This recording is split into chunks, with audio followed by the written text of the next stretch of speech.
जिले में एक जनपद एक उत्पाद के तहत चमड़ा उद्योग को सिलेक्ट किया गया है। इसका मतलब है कि चमड़े पर आधारित और उससे जुड़े वो सारे काम पर सरकार खास ध्यान देगी। मैं इस समय हूँ सुपर हाउस टैनरी में, जहाँ पर अभी तक जितना काम हुआ है उसके बारे में जानने की कोशिश करेंगे। मोहम्मद इफ्तिकार हमारे साथ हैं। करीब 5 लाख लोगों की इस इंडस्ट्री में पहले और अभी में किस तरह से आगे बढ़ रहा है ये पूरा उद्योग, ये बताएं। कानपुर और हमारा उन्नाव ज़िला जो है वो अपने नेशनल लेवल पे एक बड़ी यूनिक पोजीशन रखता है। हमारे वहाँ लेदर के हर तरीके के आइटम बनते हैं जो कि आपको दूसरे रीजन्स में नहीं मिलेंगे। पिछले 10 सालों में कानपुर की ग्रोथ बहुत ही फास्ट हुई है और हमारे पास जो हमारी स्ट्रेंथ है, हमारा अपने एरिया का वाटर बफलो, जिस पर हम हर तरीके के प्रोडक्ट्स बनाते हैं। हमारा 5,000 करोड़ का एक्सपोर्ट पिछले 10 सालों में बढ़ करके आज की तारीख में लगभग 16,000 करोड़ पे हमारी इंडस्ट्री रन कर रही है। 16,000 करोड़ की इस उद्योग में अब करीब 5 लाख से ज़्यादा लोग जुड़ गए हैं। फैक्ट्रीज भी 500 से ज़्यादा हैं।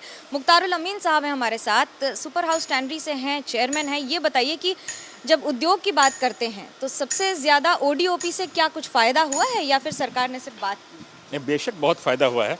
ये पहली बार किसी सरकार ने डिस्ट्रिक्ट वाइज इंडस्ट्री को बढ़ाने के लिए सोचा है।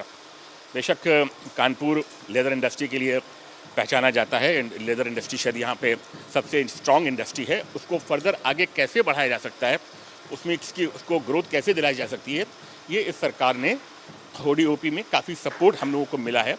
आज हम जब जाते हैं किसी से बात करने, गवर्नमेंट ऑफिशियल से बात करने, उनका फोकस है कि जब हम कानपुर और उन्नाव में बात करते हैं तो वो लेदर इंडस्ट्री के बारे में, अब वो उनको मालूम है कि हमको लेदर इंडस्ट्री को इस डिस्ट्रिक्ट में बढ़ाना है।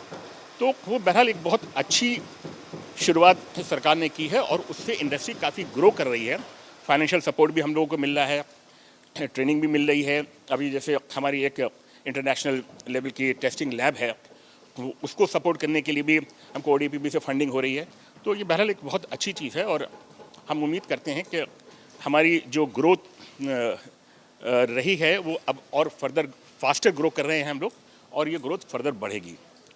Rajendra Jalan ji, vice chairman council for leather export all India, मुझे ये बताइए कि क्या आंकड़े बदले हैं और नमामि गंगे के तहत जितना सवाल उठ रहा था चमड़े के उद्योग पर, उसे कैसे देखते हैं? आपको मालूम है कि कानपुर गंगा के किनारे स्थित है और जितना इंसान के लिए हवा और खाना ज़रूरी है उतना ही पानी ज़रूरी है।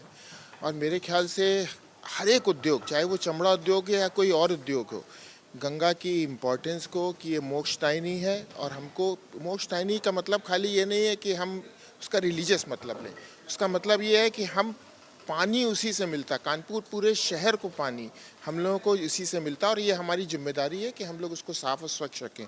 नमामि गंगे के अंदर, नमामि गंगे के जो प्रोग्राम NMCG ने जो शुरू किया है, कानपुर में जाजमऊ जो सबसे पुराना यहाँ का लेदर क्लस्टर था, वहाँ पे एक 20 MLD का प्लांट बन रहा है, CETP प्लांट बन रहा है, जिससे कि वहाँ की जितनी भी समस्या है पानी की, गंगा में जाने की, गंदे पानी की जाने की, वो सॉल्व हो जाएगी। इसके साथ ही जो हमारे 2 और महत्वपूर्ण क्लस्टर हैं यहाँ पे, उन्नाव और बंथर का, इसमें भी भारत सरकार ने सहयोग दे करके यहाँ भी जो प्लांट हैं, CETP प्लांट हैं, उनको उच्चीकृत कर रहे हैं।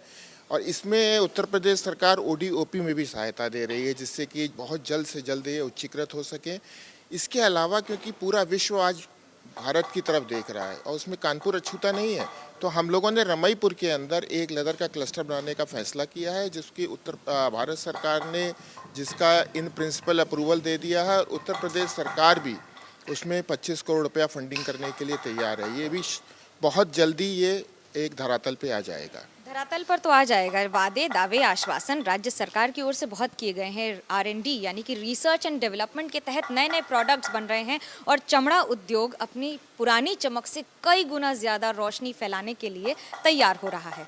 कैमरा पर्सन सूरज पांडे के साथ मनोज्ञा लोईवाल, उन्नाव, कानपुर, ABP न्यूज़।